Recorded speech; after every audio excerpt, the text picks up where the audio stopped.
మన ప్రభువు ప్రియ రక్షకుడు యేసుక్రీస్తు వారి అతి శ్రేష్టమైన నామంలో మీ అందరికీ వందనాలు తెలియపరుస్తున్నాను. ఈ విధంగా ఈ వీడియో ద్వారా మీ ముందుకి రావడానికి దేవుడిచ్చిన అవకాశాన్ని బట్టి దేవుడి నామాన్ని ఎంతో స్తుతిస్తున్నాను.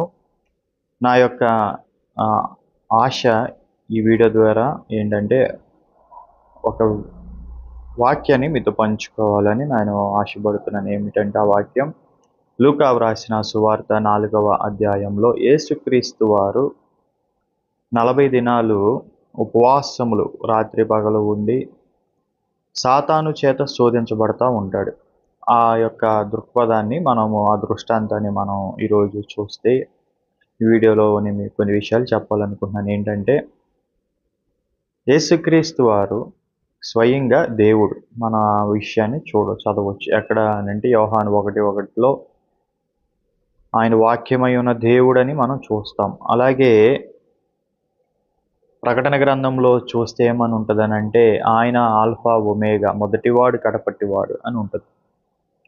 ఆయన సర్వాధికారి అయిన దేవుడని రోమా 9వ అధ్యాయం 4వ వచనంలో ఉంటుంది. సో ఇట్లాగా మనం చదువుకుంటూ వెళ్తే యేసుక్రీస్తు వారి యొక్క దైవత్వము మనకి అర్థమవుతూ ఉంటుంది. సో యేసుక్రీస్తు వారి గొప్ప దేవుడుగా మనం చూస్తే ఆ యేసుక్రీస్తు వారిని సాతాను వచ్చి శోధిస్తుంది.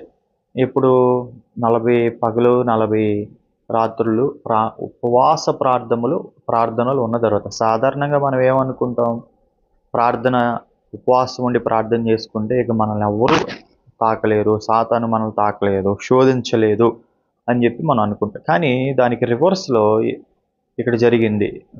ఆ ప్రార్థన చేసుకున్న తర్వాతే సాతాను వచ్చాడు శోధించడానికి. అయితే సాతాను వచ్చిన ఆ స్ట్రాటజీ మనం అబ్జర్వ్ చేస్తే ఎలాగ శోధించాడో ఆ యొక్క ఇది మనం అబ్జర్వ్ చేస్తే ఆ పథకం ఎట్లా ఉంటుందనంటే వాక్యముతో వస్తాడు. యేసుక్రీస్తు వారు యోహాను 1:1 చూస్తే ఆయన వాక్యమై ఉన్న దేవుడు అని ఉంటుంది. అంటే అలాంటి వాక్యమై ఉన్న దేవుడి దగ్గరికి, అంటే వాక్యాన్ని పూర్తిగా తెలిసిన యేసుక్రీస్తు వారి దగ్గరికి, అసలు వాక్యమే ఆయన అయి ఉన్న యేసుక్రీస్తు వారి దగ్గరికి సాతాను బైబిల్లో ఉన్న వాక్యాలు, పాత నిబంధనలో ఉన్న వాక్యాలు కొన్ని తీసుకుని వస్తుంది. అందులో ఒక వాక్యం ఏంటంటే, ఇదిగో నువ్వు కొండ ఎక్కి తీసుకెళ్ళి ఇక్కడ నుంచి కిందకు దూకితే నీ పాదాలు తొట్టెలకుండా ఆయన కాపాడతాడని అంటారు. ఒకటి. రెండోది రాళ్ళను రొట్టెలుగా చేసుకోమని ఉంటుంది. మూడోది ఏంటనంటే, ప్రియ దేవుని బిడ్డలారా, నా పాదాలకు ముక్కు ఈ లోక మహిమలన్నీ ఇచ్చేస్తానని. అందులో ఒకటి ఫస్ట్ శోధన తిండి విషయంలో యేసుక్రీస్తు వారు శోధించబడ్డాడు. ఆదికాండంలో మనం చూస్తే ఆదాము తిండి విషయంలోనే శోధించబడ్డాడు. అలాంటి ఆదాము శోధనలు పడిపోయాడు తిండి దగ్గర. ఇక్కడ యేసుక్రీస్తు వారు తిండి విషయంలో శోధనలు పడలేదు. ఏ వాక్యంతో అయితే వచ్చి సాతాను శోధిస్తున్నాడో అదే వాక్యాన్ని అడ్డం పెట్టుకుని యేసుక్రీస్తు వారు మనుష్యుడు రొట్టె వలన మాత్రమే కాదు కానీ దేవుని నోట నుండి వచ్చి ప్రతి మాట వలన జీవిస్తాడని చెప్పి చెప్తాడు. ఆ మాట ఎక్కడుందంటే ద్వితీయోపదేశ కాండంలో ఉంటుంది. సో దీన్ని బట్టి మనం అర్థం చేసుకోవాల్సింది ఏంటి అనంటే, వాక్యమై ఉన్న యేసుక్రీస్తు వారు వాక్యాన్ని సాతాను చూపించినప్పుడు అరే ఇది నిజంగా వాక్యమే కదా, దీన్ని పాటిస్తే ఏమైద్ది అని అనుకోలేదు, పాటించలేదు ఆ వాక్యాన్ని. దీన్ని బట్టి మనం అర్థం చేసుకోవాల్సింది ఏంటంటే, మన సమాజంలో, మన యొక్క కుటుంబంలో, అలాగే టీవీలో, వీడియోస్లో, అలాగే ఫేస్బుక్లో, ఇన్స్టాగ్రామ్లో రకరకాలుగా స్నేహితుల ద్వారాను ఎక్కడో చోట మన సంభాషణలో కొంతమంది వాక్యాన్ని తీసుకొచ్చి వాక్యాన్ని అడ్డం పెట్టుకుని మనల్ని ఏం చేస్తారనంటే, అలా చేయి, వాక్యం ఇలా చెప్తుంది కదా, అలా చెప్తుంది కదా అని అంటారు.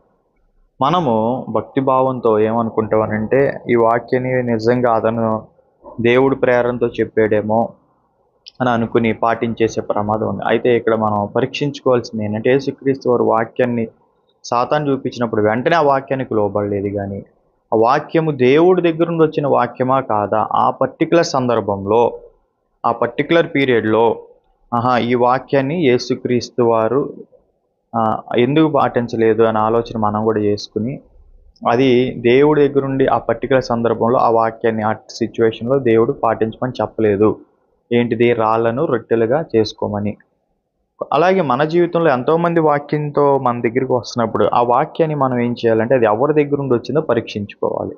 యేసుక్రీస్తు వారి దగ్గర నుండి వచ్చిందా, సాతాను దగ్గర నుండి వచ్చిందా? దేవుని ఆత్మ ద్వారా ఆ వాక్యాన్ని ఇతరులు మనకు చూపిస్తున్నారా, లేకపోతే ఆ వాక్యాన్ని అడ్డం పెట్టుకుని సాతాను మాట్లాడుతున్నాడా అని ఆలోచన చేసుకుని పరిశుద్ధాత్ముడి యొక్క సహాయంతో మనము యేసుక్రీస్తు వారు అంటే దేవుడు చూపించే వాక్యాలకే తప్ప మిగతా వాక్యాలకి మనం ఏం చేయకూడదు, లోపడకూడదు.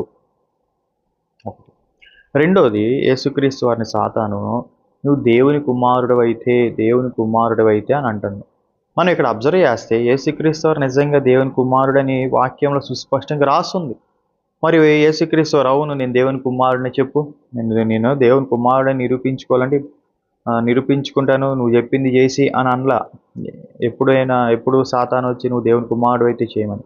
అంటే మనం ఇక్కడ అర్థం చేసుకోవాల్సింది ఏంటంటే, సమాజంలో, సంఘములో, లేకపోతే ఇరుగు పొరుగు వారి మధ్య, స్నేహితుల మధ్య కొన్నిసార్లు మన దగ్గరికి కొంతమంది వచ్చి నువ్వు క్రైస్తవుడు అయితే, నువ్వు భక్తిభావం కలిగిన వాడివైతే, నువ్వు చర్చికి వెళ్ళేవాడివైతే, నువ్వు బైబిల్ చదివేవాడివైతే, నువ్వు ప్రార్థన చేసేవాడివైతే, నువ్వు అట్లా చెయ్యి ఎట్లా చెయ్యి అని చెప్పి కొంత ఏం చేస్తూ అని మనల్ని రెచ్చగొడతా ఉంటారు. మనం ఏం చేయకూడదు, రెచ్చపోకూడదు. మనం నిరూపించుకోవాల్సింది లేదు. అపవాది దగ్గర మనం దేవుని యొక్క కుమారులు అని నిరూపించుకోవాల్సిన అవసరం లేదు. యేసుక్రీస్తు వారికి తెలుసు కదా, పరిశుద్ధాత్ముడికి తెలుసు, యెహోవా దేవునికి తెలుసు మనం ఎవరు. కాబట్టి మనము మనల్ని దేవుని వారి యొక్క కుమారులుగా మనల్ని వాళ్ళు స్వీకరిస్తే సరిపోద్ది చాలు తప్ప అపవాది దగ్గర మనం నిరూపించుకోవాల్సిన అవసరం ఎట్టి పరిస్థితుల్లో లేదు. లోకం ఎదుట మనం నిరూపించుకోవాల్సిన అవసరం లేదు. లోకంలో జ్యోతుల వలె ఉంటాం, క్రీస్తు యొక్క శిష్యుల వలె జీవిస్తాం. లోకం అంగీకరించకపోయినా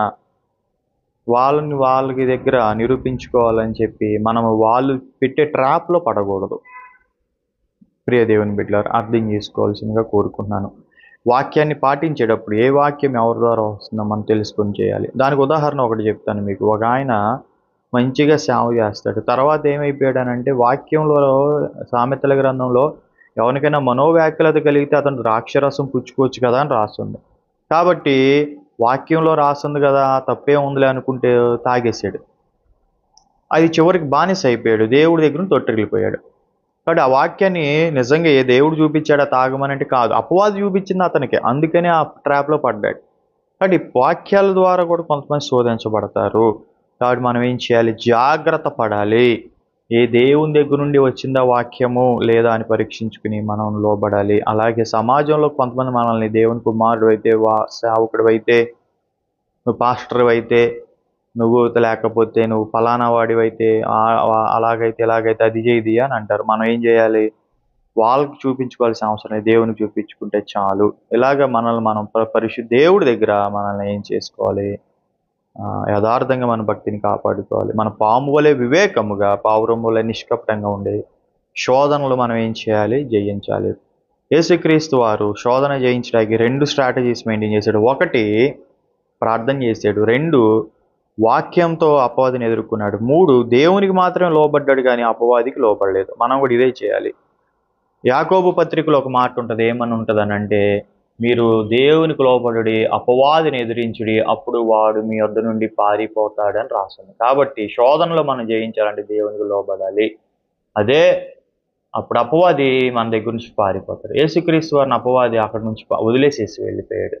శోధనలో యేసుక్రీస్తు వారు పడట్లేదని చెప్పి మనం కూడా అలాగా యేసుక్రీస్తు వారి యొక్క శిష్యులుగా ఆయన అడుగు జాడల్లో మనం నడవలసిందిగా ప్రభు పేట మిమ్మల్ని కోరుకున్నాను. చిన్న ప్రార్థన చేసుకుందాం. జీవం కలిగిన దేవా, విన్న వాక్యము మంచి నిలబడ్డ విత్తనములాగా చేయమని, వాక్యము అర్థం అవడానికి మీ ఆత్మ సహాయాన్ని ఇవ్వమని, దాన్ని గైకొనడానికి కూడా మీ ఆత్మ సహాయం ఇవ్వమని, అర్థం చేసుకోవడానికి మీ ఆత్మ సహాయం ఇవ్వమని కోరుకుంటే యేసునామములో అడిగి వేడుకుని పొందున్నాం తండ్రి, ఆమేన్.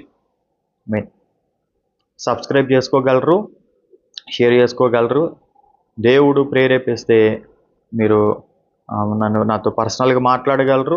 ప్రార్థన అవసరాలకి మీరు నాకు ఫోన్ చేయొచ్చు, మమ్మల్ని కలుసుకోవచ్చు. దేవుడు ప్రేరేపిస్తే మీ ప్రేమపూర్వక కానుకలు కూడా మీరు పంపవచ్చు.